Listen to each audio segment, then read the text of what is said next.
Sebelum kamu menonton, pastikan kamu sudah menekan tombol subscribe. Dan jangan lupa nyalakan lonceng notifikasinya. Dan inilah Kakak Beradik Podcast. Mungkin kamu pernah dengar lagu Lengser Wengi. Katanya lagu pemanggil kuntilanak. Kita coba aja hari ini. Oke, kita masuk di part yang ketiga Kakak Beradik Podcast. Ada Frisley, ada Kak Furi, ada Toby, Esmeralda, Cika, Marsha, semua disebut. Tenang, di sini kita semua penyayang. Oke. Kita semua hidup berdampingan ya. Kita mau ngebahas tentang kuntilanak nih sekarang. Aku pengen tanya pertama kali, Lengser Wengi itu bener apa nggak sih lagu pemanggil kuntilanak? Kalau secara pribadi yang aku tahu enggak karena nggak semua ketika Lengser Wengi diputar terus kuntilanak datang itu nggak benar. Cuma karena sugesti yang sudah ada di pikiran kita dan itu yang membuat mereka menjadi pikiran kitanya udah misalnya kita nyetel teman kita nyetel terus kitanya mikir wah pasti deh abis ini ada kuntilanak, abis ini ada kuntilanak. Nah karena itulah yang membuat mereka kalau kok kita disebut nih, kita disebut datang yuk gitu. Gitu Kak. Betul. Nah kalau misalkan wujud asli dari kuntilanak, yang dikatakan kuntilanak itu yang kayak gimana sih? Karena kan kasihan orang cuma pakai baju putih rambut panjang dibilang kuntilanak, iya kan?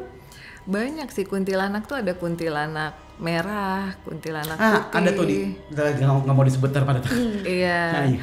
Ada kuntilanak cowok, tapi saya paling takut sama kuntilanak cowok. Itu kan ngejar kan dia, udah ngejar terus dia suka nempel kan.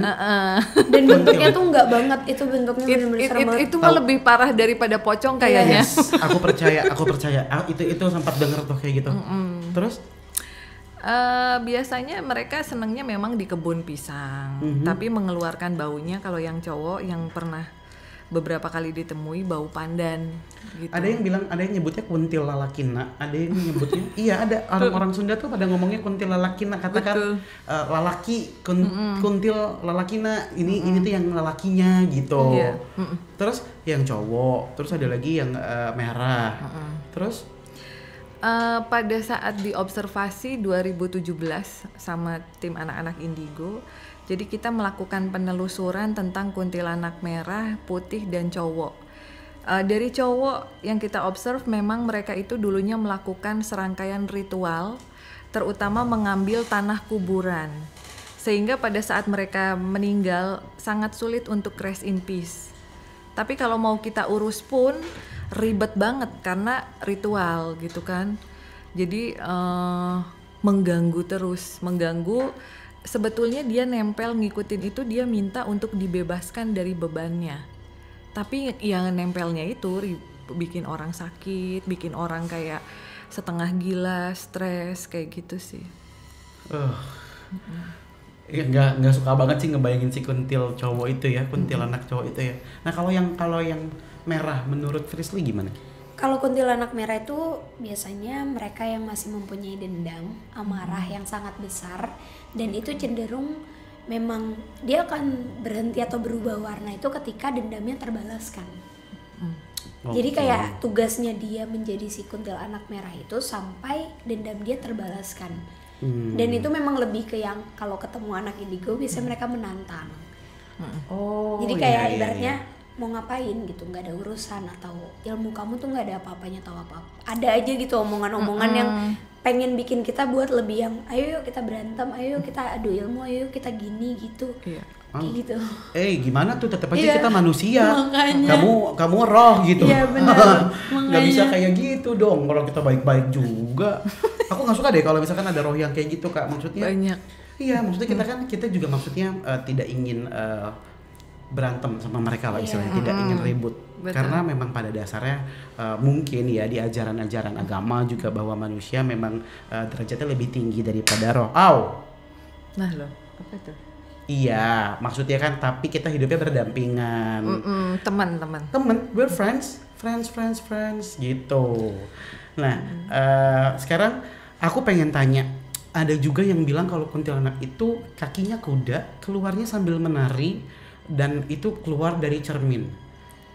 Itu bener atau enggak? Atau mungkin aku pengen Frisley sama Kak Furi cerita versi lain dari kuntilanak yang atau mungkin menyerupai kuntilanak tapi yang menari, itu pernah lihat atau enggak? Mungkin itu kayak siluman kali ya. Nah benar, aku itu yang ditangkap. Jadi sebenarnya kalau kuntilanak Siluman. itu sendiri, mereka itu paling cuma memang rata-rata banyak di pinggiran jalan atau pohon pisang atau pohon-pohon lainnya yang tugas mereka cuma duduk, ketawa atau nangis. Kayak gitu doang. Tapi kalau sampai ada kuntilanak yang menyerupai sampai ke kaki kuda, terus dia nari keluar dari kaca dan lain-lain, itu udah pasti siluman, dan maksudnya itu pasti ada sesuatu ya kayak Betul. yang maksud tertentu ibaratnya kayak gitu. Jadi bukan cuma kayak kuntilanak biasa yang kita cuma temuin, oke, cewek rambut panjang pakai baju putih ketawa nangis, oke itu kuntilanak biasa gitu. Tapi kalau yang dengan bentuk seperti itu pasti ada maksud lain. Bukan kuntilanak biasa. Iya. BKB. Nah kalau kita ngomongin bukan kuntilanak biasa, yang pernah Kak Furi temuin? Ya kalau seperti itu biasanya siluman. Tidak semua yang berambut panjang dan berbaju putih itu kuntilanak. Terkadang mereka itu punya beda story dan mereka marah di saat mereka dibilang kuntilanak. Oh saya udah bukan level kuntilanak lagi. Saya udah meninggal 1000 atau 13.000 tahun yang lalu. Kuntilanak mah sama saya ditiup juga langsung pergi kayak gitu. Oh my god, 13.000 tahun. 13.000 tahun. Seperti apa wujudnya Kak? 13.000 tahun itu masuknya ke makhluk dimensi. Jadi udah bukan yang berkeliaran di jalan. Kalau yang berkeliaran di jalan kita bilangnya makhluk alam bawah. Gitu. Itu udah level up lah, seperti misalnya yang ada di laut gitu-gitu. Yang mereka memiliki kemampuan khusus gitu. Kemampuan khusus sangat menarik sekali ini. Hantu tuh. Apa itu tadi? Iya. Apa kupu-kupu ya? Ya. Enggak apa sih? Enggak, tapi benar itu tadi apa? Ada item terbang. Iya, cuma Enggak takutnya kita udah seneng aja ada yang datang. Kita masih lagi seneng namanya lagi ngobrol ada tamu. Maksudnya kita ya monggo. Tapi takutnya nanti nyamuk atau apa enggak? Enggak, emang Enggak. Ada yang lewat. ada yang Oh, lewat. ada yang lewat. Tapi nggak kesini juga kayaknya, cuma lewat aja ya? Cuma lewat.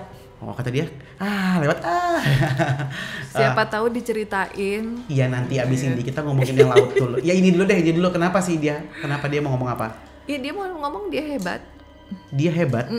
Kenapa hebat? Karena tadi kan kita ngobrolin bahwa ada makhluk dimensi yang hebat. Dia bilang dia hebat, dia paling hebat di kantor ini gitu. Yang laki-laki yang nggak ada, yang kepalanya doang tuh tadi yang kata Marsha nggak bisa ngomong, itu biasa dia yang nyiksa. Kasian. Waduh. Nggak mau di situ. Aku mundur sini aja. Udah. Iya, cuman sekedar dia bilang hebat aja. Ketahuan nggak umurnya berapa? Kalau dilihat dari ini 87, tapi perbandingannya kalau memang dia jin ya. Jin itu kan 1 berbanding 70. Berarti kalau umurnya 500 kelihatan something. 87, 500 something. 500. Penguasa di sini gitu. 5.000 dong. Dia Berapa? 70. 70 kali 8. 5.600. 5.600. Jadi ngeblank tuh bisa ngitung. Itu kayaknya ada yang kenapa-napa di depan. Cek di depan ada yang kenapa-napa. Coba cek tuh. Ada yang teriak-teriak. Enggak. Ada yang teriak-teriak. Kayak ada yang teriak. Gitu. Coba cek. Kayak ada suara di perempuan. Iya, perempuan. Kalau di sini jelas banget ya. Iya, jelas banget. Iya. Jelas sekali dengar.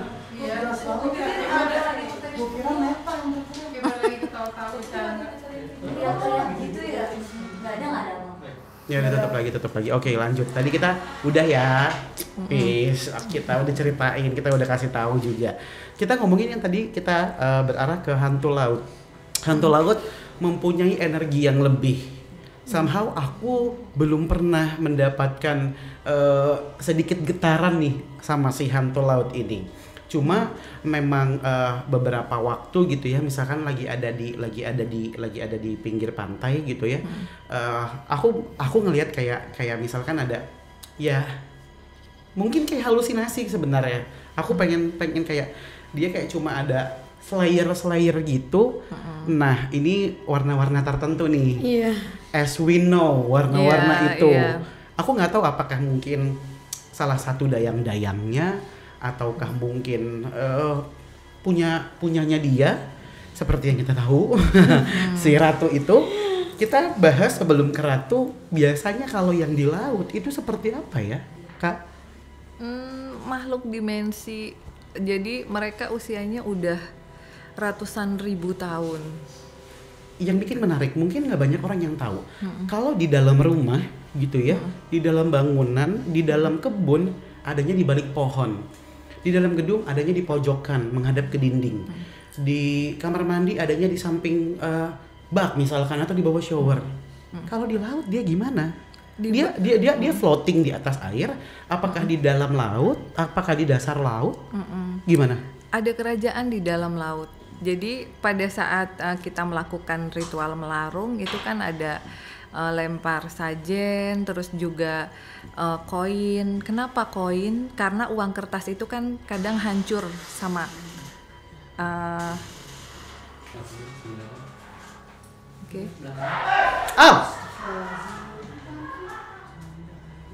Kita tadi sampai bahas ada kerajaan di bawah laut. Waktu kakak melakukan ritual, maksudnya ada melarung, ada lempar koin. Lempar koin itu maksudnya?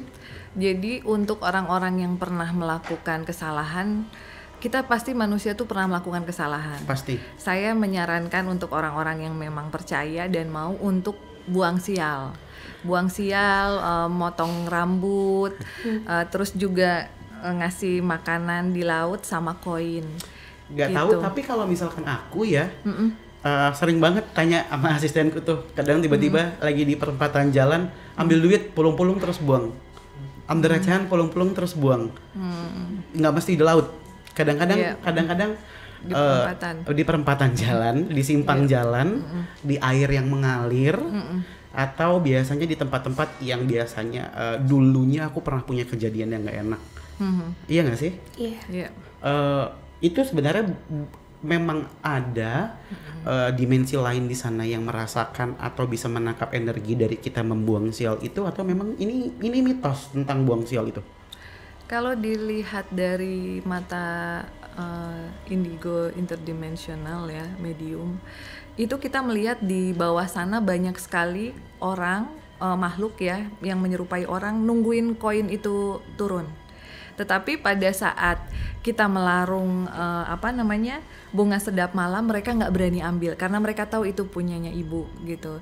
Tapi pada saat koin, makanan, mereka tuh kayak orang lagi nunggu sembako, terus excited banget gitu. Jadi saya percaya bahwa sebagai manusia kita bukan hanya beramal kepada orang gitu kan, fakir miskin, tetapi kita juga harus beramal kepada alam dan semesta, karena memang ada kehidupan di laut gitu sih. Yang paling menarik sebelum membahas ibu, ibu yang mungkin teman-teman sudah pada tahu, ya kita sebutlah ibu ya. Yang aku pengen tanya ke Frisley, kamu pernah nggak mungkin ada interaksi sama makhluk laut? Rupanya seperti apa? Akankah berwujud seperti manusia, atau mungkin kalau kita lihat di film-film gitu ya, Aquaman tentang siapa namanya, Zeus, Neptunus, tentang demigod gitu ya. Terus ada apa dulu namanya, Atlantis. Iya. Aku percaya loh. Aku percaya ada itu memang, tapi orang yang bisa merasakan, apalagi melihat, apalagi mengunjungi adalah orang yang sangat beruntung. Bisa sampai ke sana. Kalau kamu di laut pernah ngelihat apa, interaksi sama apa? Sama sih. Jadi waktu itu aku pernah ada program syutingnya memang ke pantai situ gitu, ke pantai situ. Kita sama sekali tidak berharap untuk ketemu ibu, karena aku pun tahu kalau, maksudnya aku merasakan radarku itu bukan cukup untuk bertemu dengan beliau dan lain-lain, dan aku pun cuma kayak permisi-misi aja, kayak misi-misi, cuma mau datang, mau nyelesain tugas dan lain-lain. Tiba-tiba pas lagi syuting itu kamera tiba-tiba rusak, bener-bener nggak bisa direcord. Terus tiba-tiba ombaknya tuh gede banget ngelewatin kita, jadi kita semua basah. Nah setelah basah, aku ngeliat di belakang ombak itu ada kayak kereta kencana gitu kak. Iya. Tapi banyak banget perempuan dan laki-laki yang mereka tidak pakai baju tapi ganteng-ganteng, dan cewek-cewek itu cantik-cantik banget. Kalau aku sih yakin itu cuma dayang-dayangnya, tapi aku belum sampai bertemu dengan beliau atau ibu itu. Kalau aku ngomongin soal ibu gitu ya, langsung ke Frisley juga udah bahas ke soal ibu. waktu itu aku lagi di Jogja tengah malam, kurang lebih sekitar jam 1:30, 1:30 habis makan angkringan. Terus kita lagi cerita misteri. Waktu itu aku lagi syuting di daerah Imogiri ya, di daerah makam para sultan di sana ya. Maafin kalau salah, tapi memang ada makam para sultan juga ya di Imogiri ya. Ada di Imogiri. Setelah itu pulang kita sering dihadang. Ini benar-benar dihadang. Dihadang sama bentukannya kayak gorila gitu. Gorila ya, bukan King Kong. Karena King Kong tuh hayal. King Kong gitu kan fiksi. Ini kayak gorila aja gitu, kayak gorila. Dia diam, terus dia jalan lagi. Setiap pulang kami semua sering banget ketemu dan semuanya nggak saling ngobrol masalah si gorila ini. Iya, pada takut. Pada takut, jadi kayak tunggu pergi aja. Jadi kami menganggap bahwa itu adalah memang beneran hewan. Padahal ya kali ada gorila di situ. Begitu pulang dari Jogja baru kita bahas. Nah, satu malam aku lupa sepertinya malam apa, mungkin ada Wagi, Kliwon dan lain-lain gitu ya. Aku pergi ke Tugu Jogja. Lewatin Tugu Jogja mau makan angkringan. Nah, hari itu aku ngeliat ada perempatan jalan di atas cahaya. Ada perempatan jalan. Terus aku ngeliatin gini kan, ngeliatin aja, ngeliatin terus balik lagi sama supir kan. Supir driver biasanya punya lebih juga gitu ya. Terus dia bilang, "Mas, jangan diliatin, itu mah jalannya ibu gitu." Itu mah jalannya ibu. Hah? Apa kan? Hah? Iyalah, mereka tuh udah makhluk tinggi, bukan lewat darat lagi. Mereka terbang. Hah? Aku coba, iya masa? Jadi tuh Jogja tuh, maafin kalau salah, ya. Sekali lagi untuk semua warga Jogja juga. Jadi benar-benar Tugu, terus di atas ada cahaya, ada 4 gitu simpang. Kayak perempatan. Bener?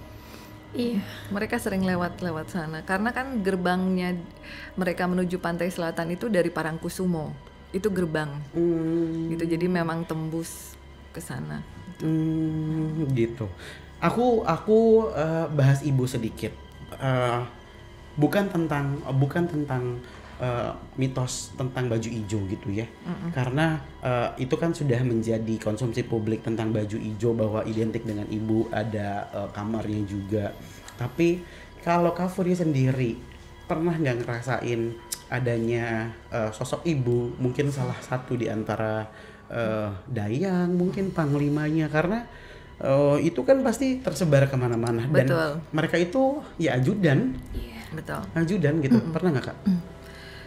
Ketemunya cuman sekali pada saat ada gempa waktu itu di Jogja. Ketemu lewat mimpi gitu pada saat saya tidur di Jogja. Terus ibu cuman bilang, tolong disampaikan kepada orang yang kamu temui bahwa gempa di Jogja itu jangan disangkut pautkan dengan Laut Selatan. Katanya Laut Selatan lagi marah, jadi akhirnya gempa. Karena yang memiliki daya dan kekuatan untuk membuat gempa itu cuman Gusti Allah. Cuman itu doang. Jadi mereka adalah makhluk yang ada di laut. Even powerful, yang menyebabkan gempa itu ya Tuhan gitu. Kemudian apa yang mereka kerjakan? Apanya? Maksudnya kerajaan di bawah laut hidup seperti biasa, ataukah ada sesuatu yang terikat antara dunia kita dengan dunia kerajaan di bawah laut yang sebenarnya kita nggak sadar, oh ini tuh sebenarnya terkoneksi loh sama kerajaan di bawah laut? Saya tidak tahu terlalu banyak sih. Saya tidak banyak berkomunikasi atau datang ke Nyai Roro Kidul. Saya lebih sering ngobrol sama Ibu Kanjeng Ratu. Jadi Ibu Kanjeng Ratu yaitu makhluk dimensi. Jadi kalau ngobrol sama beliau, kenapa saya suka? Karena saya suka diingatkan untuk ini asuhan-asuhannya didoakan supaya cepet rest in peace, nggak gentayangan, kamu banyak sholat, banyak doa. Saya tidak offering yang kamu bakalan kaya atau apa gitu. Jadi pembahasan dan pertemuan kita hanya sebatas itu. Saya lebih nyaman dengan ibu sih, Ibu Kanjeng. Kalau Kristi selain tadi yang waktu itu syuting di mana namanya? Pantai Parangtritis, ada lagi nggak kejadian lain? Enggak Nggak ada ya? Bener-bener nggak berani nyari tahu juga. Soalnya Takut ya? iya takut. Yang ada nanti kan soalnya ada tuh cerita tiba-tiba hilang, kemudian kembali lagi setelah berapa tahun kemudian. Itu benar apa nggak sih? Banyak yang seperti itu, hilang lagi jalan di pantai berdua, yang satunya tiba-tiba diambil ombak gitu. Tapi biasanya memang laki-laki sih. Nah, yang jadi pertanyaan, memang aku arahnya ke sana. Yang jadi pertanyaan, laki-laki itu diambil, dibawa ke dalam kerajaan bawah laut, lalu diapakan di sana? Diminta tolong, ataukah dipersuami, ataukah aku nggak tahu nih, maksudnya jadi apain di sana? Saya nggak mau komentar, suka ada yang marah. Oke, fix, kita jangan bahas lagi. Yang ini nggak main-main soalnya. Iya benar makanya. Jangan, nggak berani. Mendingan kita main sama yang tadi kata kalian, ketemu di belakang kuntilanak versi funky. Oh, Jungkir balik. Kenapa funky? Kebalik, dia berdiri dia gelantungan pakai kaki. Dia bisa kayak akrobat gitu. Serem. Akrobat. Tapi dia bilang Marsha tuh cantik gitu. Dan itu sempat agak bikin Cika marah sih. Marsha Cika imut tahu. Cika mah imut, anak kecil. Imut gemes. Nggak usah pengen disamain. Emang Marsha umurnya beda berapa tahun sama Cika ya? kurang tahu, aku Marsha 7 tahun. Oh, pantesan. Ini 4 tahun soalnya. Gemes. Angkel juga punya ponakan, udah ulang tahun ke-5 sama ke-1. Jangan digangguin ya. Iya. Adik-adik sayang, jangan digangguin keponakannya Angkel, keluarganya, Angkel antinya juga jangan ya. Oke, terakhir aku pengen minta saran dan pesan-pesan dari Kak Puri sama Frisly juga. Siapa tahu kakak beradik di rumah punya teman atau mungkin saudara yang sekarang ini sedang pertama kalinya mereka sadar bahwa mereka ini adalah anak indigo dan mungkin mereka belum berdamai. Gimana ya kiat-kiatnya? Dari kakak dulu. Jadi menjadi anak indigo itu sangat tidak mudah ya. Tetapi kita dititipi dan diberikan anugerah itu tentunya ada pesan untuk membantu banyak orang. Di saat kita membantu banyak orang, kita pun akan mendapatkan berkah yang berlimpah. Amin. Jadi terima saja gitu. Yang buktinya kayak Frisly kan retro, dia bisa baca masa lalu seseorang, baca mantan nggak bisa ya Fris ya? Aduh, beda itu. Oh beda ya, oke. Jadi artinya bisa membantu untuk menyelesaikan permasalahan di masa lalu yang belum tuntas kepada seseorang kayak gitu sih. Oke. Kalau Frisly? Kalau dari aku, karena aku pernah merasakan jadi anak yang cerita itu nggak bisa ke sembarang orang, terus juga bahkan aku sendiri nggak yakin sama diriku. Ketika kalian sadar kalau kalian memang bisa melihat mereka, coba untuk cari orang terdekat yang memang akan percaya dengan cerita kalian dan harus diceritakan. Jangan pernah dipendam sendiri, karena itu malah ngefeknya ke fisik, kesehatan dan lain-lain. Betul. Dua jawaban yang sangat memuaskan, tapi akhirnya timbul satu pertanyaan lagi terakhir. Kak Puri sama Frisly. Kalau mereka ketemu sama makhluk yang menyeramkan sekali dan mereka nggak bisa handle itu, mungkin bisa dikasih sarannya kamu bisa ngobrol baik-baik atau aku juga nggak tahu gimana biasanya, karena kan dia belum biasa nih ngeliat makhluk yang serem. Kalau udah serem banget, waktu itu sempet saya doain dia malah cekikikan, saya lempar buku aja, dilempar dia kaget sih, udah itu aja. Meskipun bukunya nggak nyampe gitu tapi dia kaget. Mereka melihat energi kita marah, mereka takut kok. Biasanya kalau kita udah saking ketakutannya banget kan akhirnya kita jadi marah, apaan sih ngegangguin mulu gitu. Ya marahin aja sekalian gitu. Terus dia pergi? Ngelihat kita marah mereka nggak berani sih, pergi. Oke. Kalau Frisly? Harus ngomong dalam hati. Terus juga kalau misalnya kalian ngeliat bener-bener bentuk yang hancur, serem banget kayak aku dulu, aku malah maksain aku untuk memikirkan hal-hal yang atau bentuk yang lebih mendingan. Kayak aku malah mikirin badut atau apa. Tapi bener, karena mereka menyerap energi itu dan akhirnya berubah sendiri bentuknya. Karena kan sebenarnya jin itu mereka menyerap energi ya Kak untuk menjadi bentuk. Makanya setelah dia menyerap energi kita dan itu berubah, jadi dianya berubah sendiri gitu Kak. Dari yang serem banget tiba-tiba berubah jadi yang normal, asap hilang. Kayak gitu. Kalau misalkan nggak berubah juga, Ngomong dalam hati. Bicara batin udah ngomong misi-misi atau maaf. kayak gampang ya ngomongnya ya kalau dia. soalnya- Ya. Udah biasa soalnya. Iya sih. Oke, ngomong dalam hati dan berusaha untuk melawan energi mereka agar mereka bisa berubah menjadi bentuk yang mungkin bisa dibilang tidak seram atau Iya. mungkin tidak terlalu buruk. Oke, kalau gitu terima kasih Frisley, terima Sama-sama, kasih Kak. semuanya, Sama-sama, terima kasih Kak Kak Furi, Jordi, Tobi sama-sama. terima kasih, Esmeralda terima kasih, Cika juga terima kasih ya. Nih ada minumannya nih. Iya. Nih, Oh iya, tuh. ini minumannya jangan diikutin. Nih, udah dikasih minum, angkel antinya, jangan diikutin. Iya. Kamu bisa pulang, nanti kapan-kapan kita main ketemu sama teman-teman yang lain, oke? Iya. Siap, kalau gitu terima kasih sudah datang ya. Buat kakak beradik juga, semoga dengan tayangan ini kalian semua yang tadinya takut, kalian semua yang merasa dihantui, ingat biar bagaimanapun di dunia ini bukan cuma manusia, tumbuhan, hewan, tapi ada roh juga yang tinggal di alam bumi. Maka dari itu, daripada kita harus terus ketakutan, lebih baik kita hidup dalam berdamai. Tinggal bilang aja sama mereka, ya saya tahu kamu ada, percaya nggak percaya, lebih baik kita sekarang saling menjaga. Oke, terima kasih. 30 menit sudah di Kakak Beradik Podcast kali ini. Sampai ketemu di lain waktu. Bye. Bye.